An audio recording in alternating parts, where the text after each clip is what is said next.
I am indeed, Haslinda. Thank you so much. I'm with Randy Tinseth, who's the Vice President of Marketing for Boeing. Randy, thank you so much for joining us on this first day of Singapore's air show. Now, you'll forgive me for asking this as my first question, but Japan Airlines, they've announced that they are going to phase out the 747 signature aircraft. What does this mean for Boeing?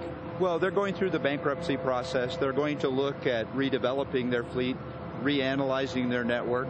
Right now we have about 70, 71 airplanes on order with them, so we're going to work closely with them to make sure that we can match the right airplanes to their new their new fleet needs.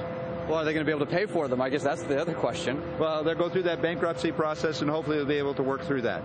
And that has not affected their standing orders at all, their bankruptcy so far? No, not at this point. Okay. So, and I know that they were also looking at using the shorter haul version of the 747. That's now out of the picture, correct? Yeah, so it is my belief that they're taking all of their older 747s, they're going to ground those airplanes, they're going to reestablish their network with smaller, more fuel-efficient airplanes, and we believe and hope airplanes like the 787, the 777, 737 are part of their plans. The 787, it was designed for the Japanese market, was it not? I mean, this is a plane that was really custom made for the type of carrying that is done by JAL. So how does that affect the future of the 787? Well, the 787 has an incredibly strong and large customer base. 56 customers have now ordered 851 of the aircraft. This airplane has an outstanding value proposition. It has range and size that will allow airlines to open up new markets profitably. With its fuel efficiency and low operating costs, it will allow airlines to dramatically reduce their cost of operation. It's environmentally progressive, and I'll tell you what, passengers are going to love this airplane.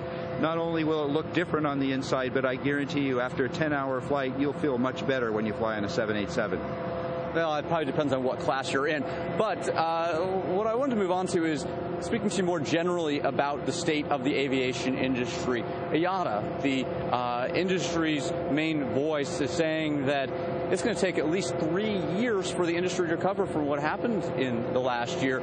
Boeing's assessment has been more optimistic than that. Well, how do we square that? How long do you think it will take for this industry to recover? Well, there's no question that this has been an incredible challenge to airlines around the world. Last year, it's estimated that airlines will lose more than $10 billion. This year will be better, but airlines will still lose money. Clearly, last year, we reached the bottom of the economic cycle. We started to see improvement in the airline business. We see this year a year of economic recovery. Next year, airlines should return to recovery and profitability, and that means for us as a manufacturer, 2012 will be a year in which we see increased demand for new airplanes. So it's been a tough road.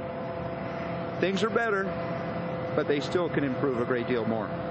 Let's talk about China, because that's one area where most analysts believe there's a lot of room for improvement for carriers, because you have Airbus saying that 2,800 aircraft may be ordered by Chinese companies in the next decade. How much of that market do you think Boeing will manage to get? Well, today we have 777, I love that number, airplanes flying in China. It's a little bit more than 50% of the market.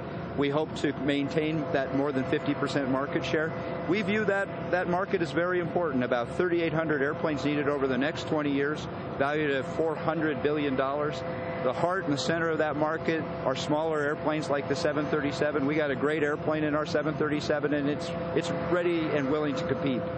When the Chinese are producing their own aircraft, the C919, how do you compete with that? Well, essentially, with new entrants into the market, they bring new technologies, they bring new competition, they bring new ideas, and I think that makes all of us better. So essentially, we have to focus on what we do right, and that is staying close to your customers, having the right strategy, developing the best technologies, and focus on reducing the cost of building your airplanes.